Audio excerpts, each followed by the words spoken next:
Olá pessoal, tudo bem? Meu nome é Mila Gouveia, eu sou advogada, professora de Direito Constitucional, autora e coordenadora de livros jurídicos pela editora Juspodium e hoje eu queria falar com vocês sobre um tema muito importante para concursos públicos, dentro inclusive do direito constitucional, que seriam as políticas públicas no Poder Judiciário.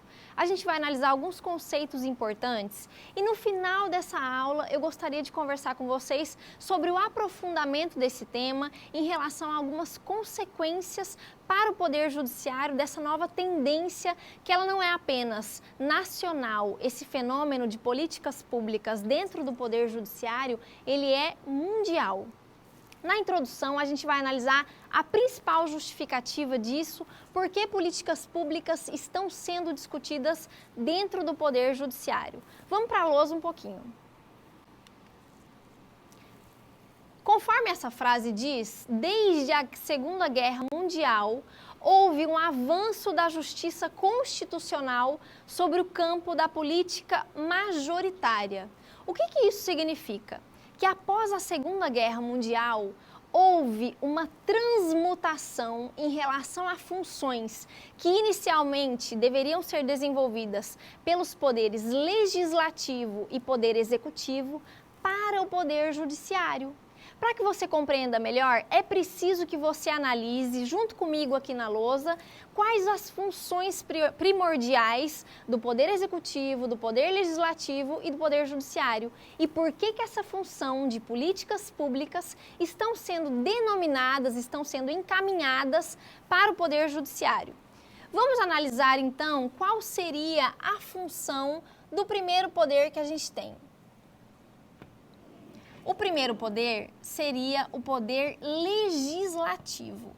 Quando a gente fala em legislativo, o que te vem à mente? Legislar, mas legislar não é o que você vai colocar na sua prova como função primordial do poder legislativo. Você vai anotar que inovar no ordenamento jurídico é a principal função do poder legislativo. O que ele faz? Ele edita normas, regras, legislações em sentido estrito, leis, decretos, regulamentos. Essa é a função primordial do Poder Legislativo. Como segundo poder, nós temos o Poder Executivo. O Poder Executivo, como o próprio nome já dá para você imaginar o que ele faz, ele executa as normas jurídicas emanadas do Poder Legislativo. O Poder Executivo tem como principal figura, por exemplo, o chefe de governo, o chefe de Estado, que no nosso país são o presidente da República, o governador, o prefeito daquele município. Qual que é a função desses governantes? Executar atividades, colocar em prática a vontade daquela população, garantindo dessa forma que a política seja realizada, que as políticas programadas, as metas, as programações para aquele mandato sejam efetivadas e garantam ao cidadão o seu interesse público, o seu bem-estar. No entanto, isso não tem acontecido. Esses poderes têm permanecido inertes em algumas funções. Por isso, estas funções, algumas funções do Poder Executivo, algumas funções do Poder Legislativo, têm sido transpostas para o nosso terceiro poder, que agora a gente vai analisar, que seria o Poder Judiciário. Qual a função do Poder Judiciário? Aplicar as normas aos casos concretos. No entanto, o Poder Judiciário vem inaugurando uma nova função, a função de concretizar políticas públicas que deveriam ter sido cumpridas pelo Poder Legislativo e não foram, políticas públicas que deveriam ter sido efetivadas, executadas pelo Poder Executivo e não foram. Por conta disso, vários conceitos tiveram que ser criados. E é isso que a gente vai passar a analisar a partir de agora. Mas antes, para que a gente tenha uma ampla explicação a respeito desse tema, vamos ter que começar por o conceito base. O que é política? Acompanha comigo na lousa. Política remete ao grego antigo, significando da cidade, Tudo aquilo que é da cidade, nós podemos dizer que é política. Só que esse conceito, ele é muito simplificado. Nós queremos um conceito mais moderno, que é o que eu trouxe em seguida para vocês. Modernamente, política, no entanto, significa aquilo que diz respeito ao exercício do poder, ao governo dos homens por um Estado no seio de uma sociedade organizada. Esse seria o conceito, então, mais moderno que nós temos de política. Como vocês podem ver aqui, dá para notar que políticas são metas para uma sociedade. E essas metas, programas, são finalizadas, essas metas são realizadas por homens em relação a um Estado, sempre que nós tivermos uma sociedade organizada. Isso significa que para que exista uma política, há necessidade de que essa sociedade seja organizada e, além disso, que exija representantes.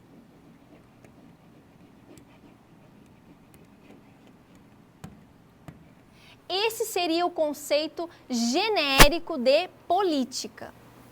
Agora, nós precisamos analisar, entrando especificamente no tema da aula, qual seria o conceito de políticas públicas. Isso que a gente vai analisar a partir de agora.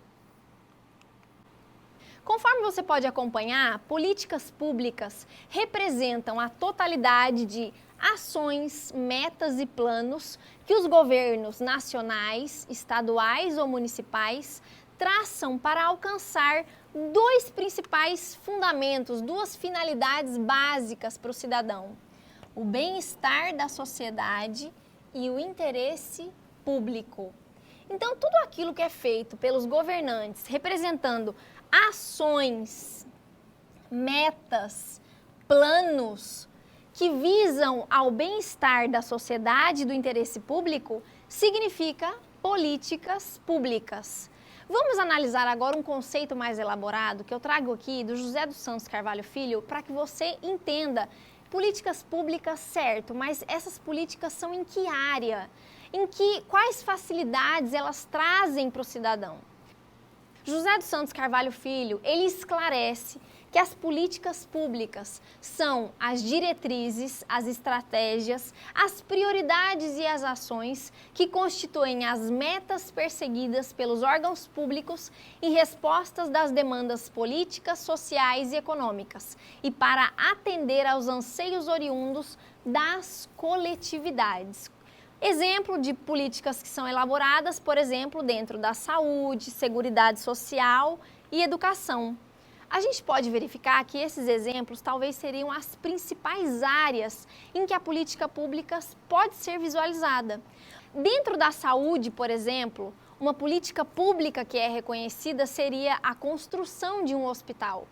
Dentro da seguridade civil, seria a desaposentação ser regulada por uma lei jurídica, o que não aconteceu. E recentemente o STF teve que lidar com esse tipo de problema. Analisar se a desaposentação ela era viável ou ela não era viável. Isso nós veremos em outras aulas. Como último exemplo, dentro também de políticas públicas, nós temos a educação. O que seria uma política pública dentro da educação? A garantia mínima de uma educação. A construção de uma escola, a reforma de uma escola, a contratação de professores pelo Poder Executivo, a realização de concursos para a contratação desses professores. Tudo isso são políticas públicas que, em tese, devem ser cumpridas por aqueles representantes eleitos de forma majoritária pela sociedade. Então, a partir do momento que você deposita a sua confiança, seja no Poder Executivo, seja no Poder Legislativo, elegendo alguém para te representar, seja no Congresso Nacional, seja na Prefeitura, no governo, na Presidência da República, esse governante deveria atender aos anseios daquela sociedade, praticando, realizando uma política pública. Nada mais fazendo do que o seu dever. No entanto, isso não tem sido feito, como eu já havia dito para vocês. E a falta, a inércia de tudo isso gerou um novo conceito no meio jurídico. E isso que a gente vai analisar a partir de agora, o conceito da judicialização. O que significa judicialização?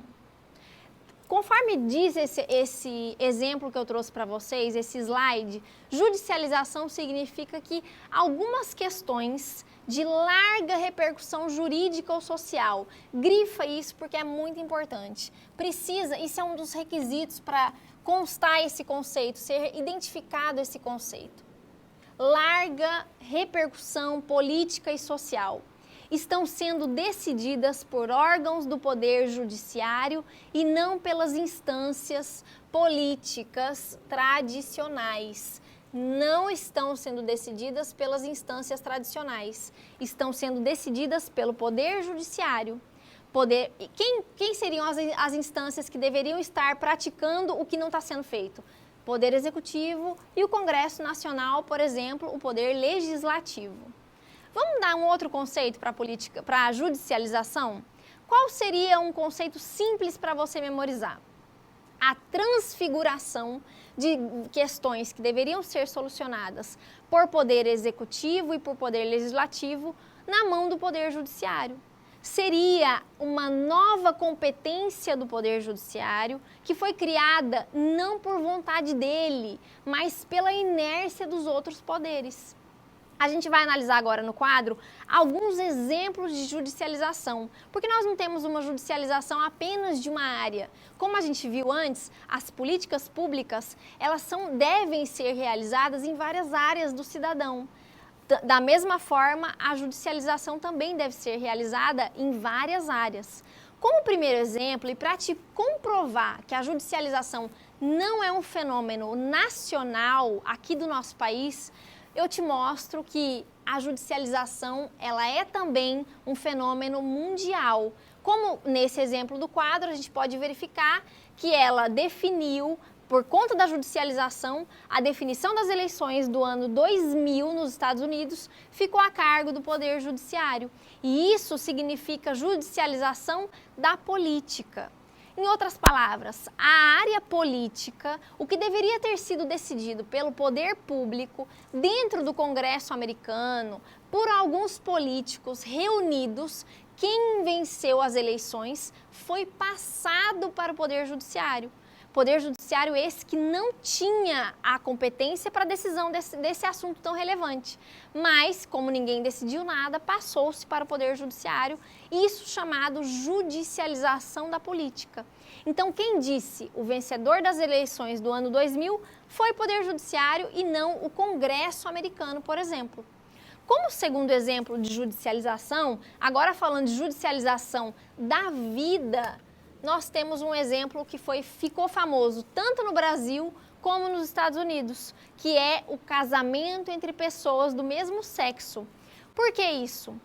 Na ausência de uma norma que regulamentasse o casamento entre pessoas do mesmo sexo, o poder judiciário, foi chamado a solucionar essa questão.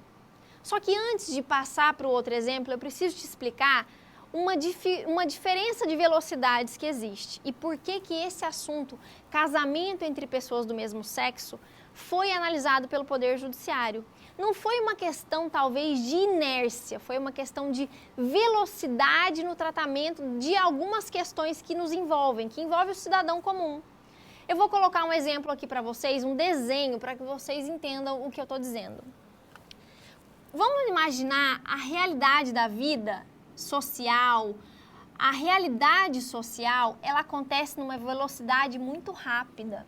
Pessoas do mesmo sexo estavam se casando em vários locais do Brasil, em vários locais do mundo inteiro. Só que a velocidade com que essa questão era tratada pelos poderes executivos não obedeciam o mesmo ritmo. O Congresso Nacional nem mesmo tinha proposta para decidir uma questão tão relevante como essa. Pessoas se unindo por todo mundo, do mesmo sexo, e querendo garantias constitucionais, legislativas em relação a isso.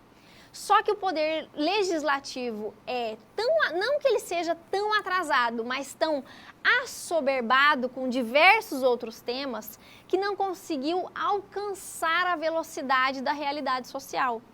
E isso causou um descompasso entre a velocidade em que a realidade social se dá e a velocidade em que as leis são produzidas, ficando um vácuo legislativo.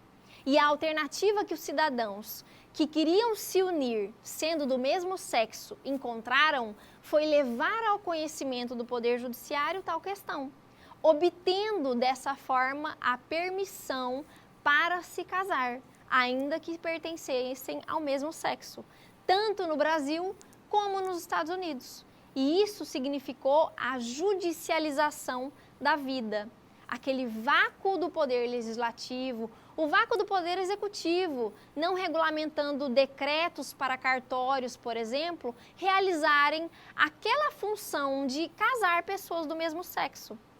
Isso, então, foi chamado de judicialização da vida. Como último exemplo, a gente teria a judicialização da saúde. Essa talvez seja a judicialização mais recorrente que você vai encontrar, que seria um dos exemplos, o fornecimento de medicamentos não incluídos na lista do SUS.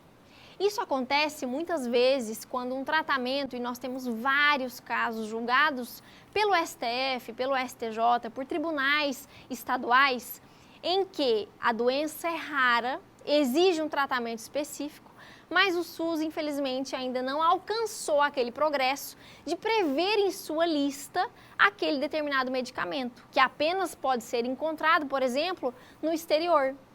Neste momento, sobra para esse cidadão portador de uma doença que não consta na lista do SUS e que não tem condições financeiras de arcar com aquele tratamento, se socorrer do Poder Judiciário, porque ele não tem alternativas nem dentro do Poder Legislativo e nem dentro do Poder Executivo, restando para ele ajuizar uma ação no Poder Judiciário, pleiteando que aquele medicamento seja fornecido a ele. Passando agora para o próximo slide, visto todos esses exemplos de judicialização, nós temos o seguinte: as três principais causas de judicialização. Agora nós veremos por que esse fenômeno foi criado. Já falei muito de inércia, mas além da inércia, são dois outros principais motivos que eu gosto muito de citar, principalmente citando o ministro Luiz Roberto Barroso. Para mim, a justificativa que ele traz são as mais simples para que você memorize para a sua prova. Vamos para a lousa analisar essas três principais causas do surgimento da judicialização. A primeira causa que nós podemos citar é a redemocratização do país após a Segunda Guerra Mundial. Essa justificativa, redemocratização do país após a Segunda Guerra Mundial, ela é a justificativa para a judicialização no mundo. Por quê? Porque o Brasil só viu essa redemocratização acontecer não imediatamente após a Segunda Guerra Mundial, mas apenas com o surgimento da Constituição de 88. Então, nós tivemos um atraso entre redemocratizar o nosso país e o final da Segunda Guerra Mundial. Então, o que significou essa causa? O que o ministro quer dizer com a redemocratização do país após a Segunda Guerra Mundial deu origem à judicialização? Significa que um poder judiciário forte e independente, ele cita, é a garantia de uma democracia forte. Em outras palavras, foi o receio de que regimes autoritários pudessem retornar que fizeram com que a democracia fosse tão exaltada após a Segunda Guerra Mundial. O que isso significou? Significou constituições tidas como normas mais fortes juridicamente falando e legislações devendo ser obedecidas com maior obediência. Isso significa, essa redemocratização, uma vontade do Poder Judiciário em ser reconhecido como um poder que transmite a democracia. E isso, naturalmente, fez surgir a judicialização. O Poder Judiciário não vai se imiscuir dessa função, já que ele, inclusive, não pode se afastar de julgar nenhuma causa, conforme diz o artigo 5º da Constituição, o princípio da inafastabilidade da jurisdição. Como segundo exemplo, como segunda causa de justificativa do surgimento da judicialização, nós temos a constitucionalização abrangente. Em outras palavras, o que isso significa? Abrangente porque, conforme o ministro diz, a nossa Constituição Federal abarca diversos e inúmeros temas. Se você quer saber de saúde, existe na Constituição. Educação, tem na Constituição. Previdência Social, tem na Constituição. Diversos e vários temas estão lá. Isso permite com que o cidadão, notando uma inércia dos poderes, se socorra da Constituição Federal como argumento jurídico para que seja concretizado aquele direito que está ali exposto e que foi esquecido pelos governantes. Então, essa Constituição, por ser extremamente abrangente em relação ao número de temas que ela abarca, faz com que a judicialização seja favorecida. Essa seria, então, a segunda justificativa para o surgimento desse fenômeno mundial. Vamos à terceira justificativa em relação à judicialização, que seria o principal, o desencanto com a política majoritária. Por que houve o desencanto? Porque houve, principalmente, a inércia das promessas. Promessas que não estão sendo cumpridas, a corrupção que sempre está aumentando. Então, o cidadão está querendo deixar de depositar a sua confiança no Poder Executivo e no Poder Legislativo, passando a se socorrer exclusivamente do Poder Judiciário, achando, se agarrando numa última alternativa, acreditando que o Poder Judiciário vai resolver a sua questão, vai resolver aquela política pública que ninguém até então fez nada. Então agora a gente vai analisar um outro slide que eu quero ver com vocês o seguinte assunto. Nesse momento, a gente vai analisar quais seriam as críticas da judicialização. Esse fenômeno, por um lado, ele é muito bom para o cidadão, porque demonstra uma alternativa a mais para que uma política pública seja cumprida. Só que, de outro lado, a doutrina vem mostrando que ele pode ser um movimento, um fenômeno prejudicial em relação não apenas ao Poder Judiciário, mas em relação também aos outros poderes. Vamos analisar a primeira crítica em relação à judicialização. A primeira crítica que a gente tem seria a sobrecarga do Poder Judiciário. Isso significa o quê? Imagine você. Se o Poder Judiciário já tem uma demanda enorme de ações sem judicialização, imagine agora, depois de 88, que grandes causas com repercussões nacionais, repercussões regionais, municipais, que não seriam da esfera jurídica inicialmente, estão chegando ao conhecimento do Poder Judiciário. Isso pode provocar um abarrotamento neste poder, fazendo com que outras ações sejam prejudicadas. Isso seria, então, uma grande crítica da doutrina em relação à judicialização. O excesso de ação pleiteando a realização de políticas públicas pode gerar uma sobrecarga dentro do Poder Judiciário. Como segunda crítica, nós temos transformar o STF, principalmente, que é o grande objetivo de toda política pública em nível nacional, num superpoder. Como a gente já tinha visto aquele desenho inicial em relação aos poderes, é bom a gente memorizar ou então revisar, se você já conhece esse princípio, o princípio da separação dos poderes. Porque se de um lado, lá na Constituição Federal, no artigo 2º está escrito que poder legislativo, poder executivo e poder judiciário são poderes independentes entre si e não guardam relação de obediência entre eles, a judicialização pode criar uma predominância do poder judiciário sobre o poder legislativo. Por que eu estou dizendo isso? Porque nós temos exemplos em que, por exemplo, o mandado de injunção, que era a grande ação em que o princípio da separação dos poderes era estritamente obedecido, em que o Poder Judiciário apenas notificava o Poder Legislativo a respeito de um vácuo jurídico, com a judicialização nós tivemos um avanço e agora o Poder Judiciário já está chegando ao ponto de determinar que uma norma voltada para seletistas, por exemplo, seja aplicada para servidores públicos, enquanto o Poder Legislativo não atua. Isso, de certa forma, não que viola esse princípio da separação dos poderes.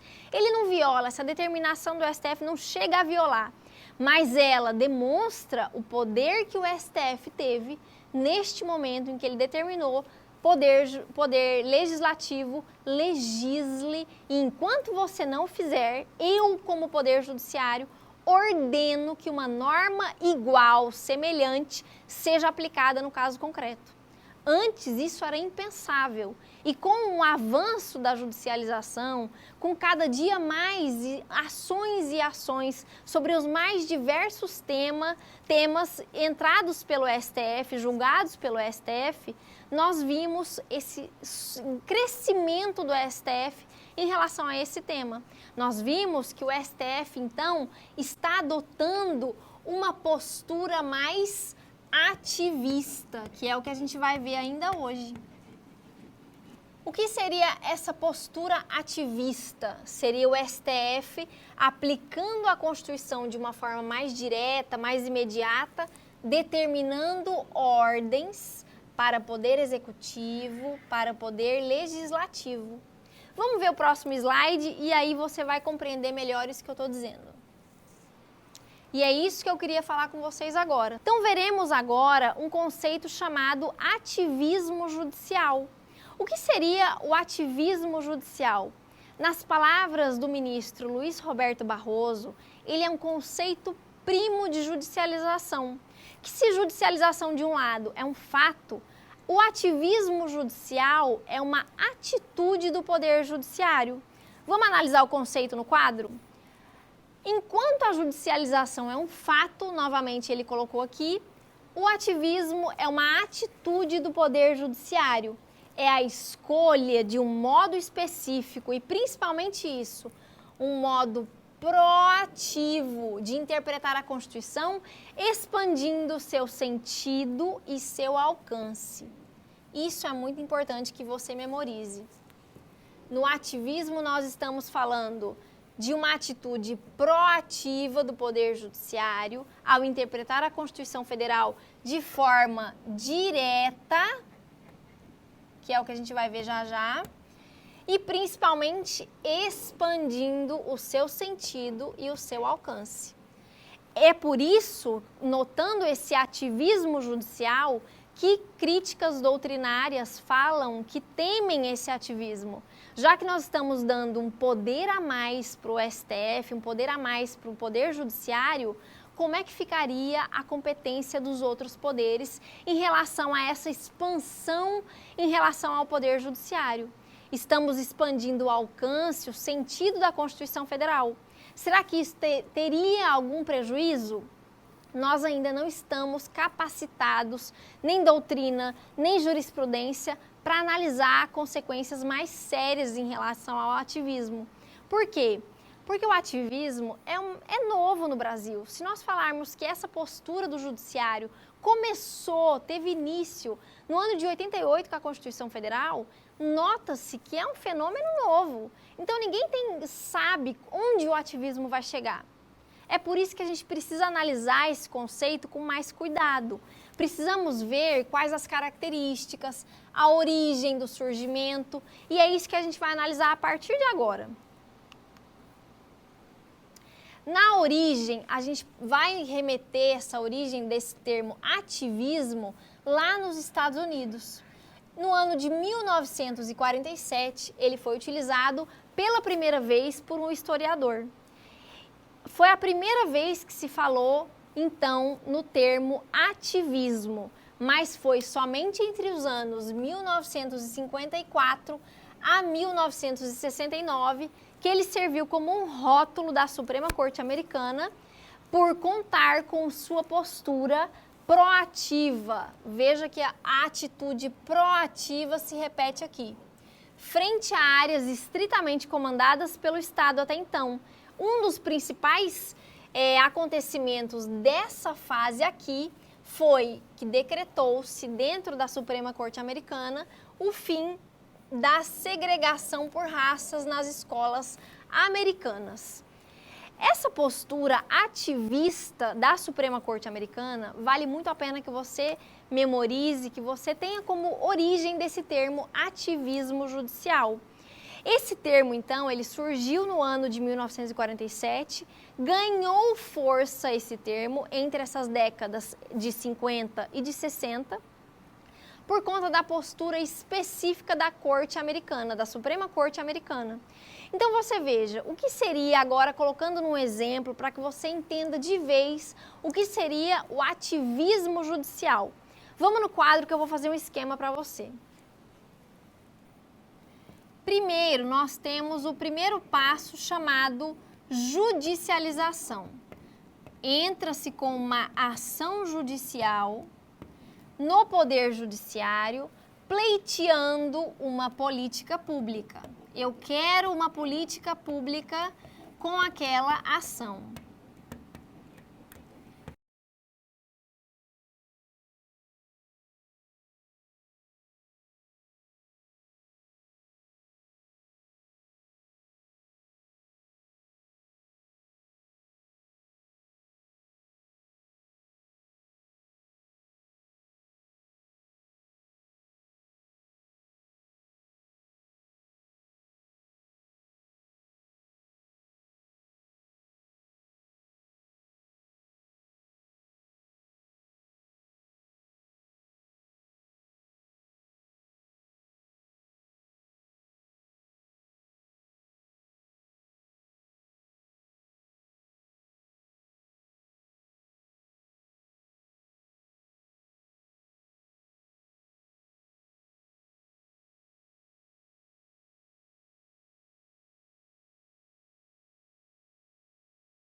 E ele, nesse posicionamento mais conservador, não inova. Ele se limita às competências que estão na Constituição em relação ao Poder Judiciário, às competências que estão nos regimentos internos e não entra nessa área de políticas públicas, fazendo o mínimo para garantir aquilo que o cidadão pleiteou naquela judicialização realizada. Vamos agora ao próximo slide. Eu espero que vocês tenham compreendido o esquema que a gente fez aqui para diferenciar justamente o ativismo judicial, que é um conceito primo, da judicialização. Então, só para finalizar, a judicialização é o fato de entrar com a ação. O ativismo judicial é a postura, é uma atitude do Poder Judiciário frente ao pedido da política pública. Lê comigo agora na lousa. A postura ativista se manifesta por meio de diferentes condutas que incluem, já finalizando o nosso tema, judicialização, ativismo, autocontenção, a gente vai ver as principais características do termo ativismo judicial. Acompanhe então comigo no quadro quais seriam as duas principais características dessa postura ativista, que ela se manifesta por meio de diferentes condutas, que incluem entre a aplicação direta, isso é muito importante. Essa aplicação, como a gente até já devia falado na aula, a aplicação no ativismo da Constituição Federal, ela é aplicada de forma direta às situações não expressamente contempladas em seu texto. Um dos exemplos que a gente já mencionou na aula de hoje foi o casamento entre pessoas do mesmo sexo. Então, a Constituição Federal foi aplicada de forma direta às situações que não estavam contempladas de forma expressa no seu texto e, independentemente de manifestação do legislador ordinário. Essa seria a primeira característica de uma postura ativista de um juiz. Um dos exemplos, como nós também já vimos, é o caso da greve dos servidores. A gente vai ver no próximo slide qual seria melhor esse exemplo. Vamos analisar agora a letra B, que é a segunda característica principal de uma postura ativista dentro do Poder Judiciário. A segunda característica seria a imposição de condutas ou de abstenções ao poder público, notadamente em matéria de políticas públicas. O caso dos presídios a gente vai analisar em outro momento. Neste momento, eu só queria te lembrar que esse caso, ele poderia ser exemplificado para você memorizar a reforma emergencial de um presídio de Uruguaiana, no Rio Grande do Sul, foi determinada pelo poder público, tendo em vista o descaso, na verdade, do Poder Executivo frente a este imóvel público. Isso significa, lendo novamente, que foi imposta ao poder público, aqui uma reforma emergencial, foi imposta uma conduta ao poder público.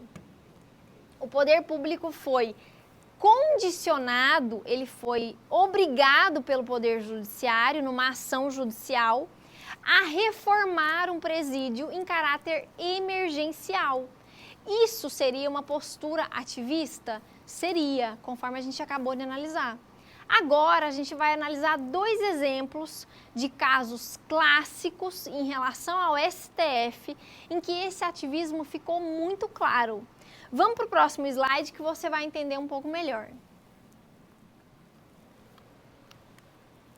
Os mandados de injunção de número 670, 708 e 712 significaram o abandono da teoria não concretista do mandado de injunção e a adoção pelo STF da teoria concretista geral. Neste caso, a ausência de uma norma regulamentadora determinou essa postura ativista, ou seja, a aplicação da Lei 7783, a lei que é voltada para os seletistas, que regulamenta o direito de greve dos seletistas, para os servidores públicos. Essa postura do STF é a postura mais citada em prova em relação a uma postura ativista do Poder Judiciário. Por quê?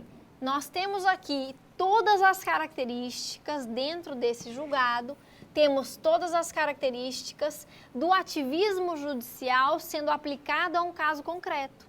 Neste caso, diante daquele vácuo legislativo, havendo um vácuo legislativo, o STF determinou a aplicação de uma norma de seletistas para servidores públicos. Estes servidores, conforme a Constituição garante, tinham o direito de greve. Só que esses servidores tinham o direito de greve de uma forma muito genérica. De nada adianta estar escrito na Constituição Federal, é direito de greve em relação a todas as pessoas. Esse direito de greve precisa ser regulamentado. Servidores públicos, para que façam greve de uma maneira segura, precisavam saber qual a antecedência, com que antecedência eu devo notificar o meu poder hierárquico em relação à minha vontade de fazer uma greve, quantas horas antes eu devo notificar. E foi isso que o STF entendeu. Ele entendeu que, na falta de uma lei que regulamentasse todas as regras em relação aos servidores públicos, aplica a Constituição de forma direta, bem como aplica a CLT ao caso concreto. Enquanto o Poder Legislativo não legisla fazendo o que ele deveria fazer, eu aplico uma norma de seletistas para servidores. Isso significa, em outras palavras, uma postura ativista. Eu estou garantindo uma política pública, que é o direito de greve, um direito social, uma política pública a servidores públicos. Esses servidores não ficaram desamparados por conta dessa determinação do STF. Então, eu recomendo que você leia tanto o mandado de injunção 670, como 708, como 712. Eles tratam sobre o mesmo assunto, relativamente próximo o julgamento entre um e outro, e que tratam sobre um tema tão importante como essa postura ativista que o STF tomou em relação à greve de servidores públicos. Em aulas futuras, em vídeos futuros, a gente vai analisar uma outra decisão do STF. Uma decisão que mostrou novamente esse ativismo judicial diante do vácuo legislativo que existe. Foi questionado para o STF se haveria o desconto dos dias não trabalhados durante a greve de servidores públicos, já que nós não temos norma jurídica que trata sobre isso. E o STF se posicionou em relação a esse tema. Ele disse, é um dever da administração pública fazer o desconto dos dias não trabalhados. Nós analisaremos os dois fundamentos principais dessa decisão em aulas futuras, mas você já sabe que, além desse mandado de injunção aplicando a greve dos seletistas, nós também tivemos uma nova repercussão e bem recente em relação a esse mesmo tema e que foi tratado da mesma forma. O ativismo judicial foi novamente verificado numa decisão do STF. Isso a gente vai analisar em aulas futuras porque já é um conteúdo mais atual. Visto isso, nós veremos agora o segundo exemplo que eu trouxe para vocês em relação ao ativismo judicial. Vamos para a lousa verificar qual seria este exemplo. É o recurso extraordinário 581.352 do Amazonas. Neste caso, o STF, o ministro especificamente Celso de Mello, garantiu a possibilidade de o judiciário impor obrigações de fazer a maternidades estaduais, principalmente no que diz respeito à reforma de instalações. Lembram que eu tinha dito anteriormente essa questão de impor condutas? É aqui que a gente verifica a postura ativista novamente do Poder Judiciário. Então, todas as vezes que nós falarmos de impor condutas ou abstenções ao Poder Judiciário em relação a políticas públicas, nós estamos tratando da postura ativista, abstenções. Estaremos falando de uma postura ativista do STF.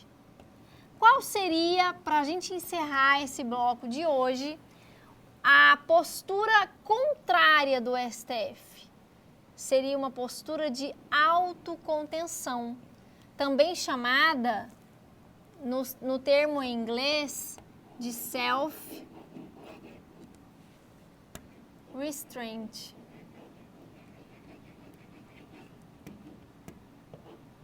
É uma postura mais conservadora, o judiciário, no entendimento de quem acredita que essa seria a melhor opção, deve evitar aplicar diretamente a Constituição, que é uma das principais características do ativismo. Deve, na autocontenção, ter uma postura conservadora, de respeito aos demais poderes. Então, vocês entenderam que essa postura mais conservadora, ela existe. Claro que não estou dizendo que ela é uma maioria que pratica essa postura mais conservadora, de não aplicar a Constituição de forma direta, mas com certeza ela existe. Há juízes que pensam que o princípio da separação dos poderes estaria sim sendo violado de uma forma muito prejudicial à República, à democracia, se uma postura ativista fosse tomada. Então, para que você memorize tudo que foi dito na aula de hoje, nesse bloco de hoje, eu gostaria que você memorizasse 3 conceitos. O que é judicialização, o que é ativismo judicial e o que é o oposto do ativismo, que seria a autocontenção. Fazendo isso, eu entendo que você vai compreender muito melhor esse tema que tem caído bastante em prova, chamado políticas públicas dentro do Poder Judiciário. Eu espero que tenham ficado claras essas explicações e a gente se vê no próximo bloco, nas próximas aulas. Até a próxima!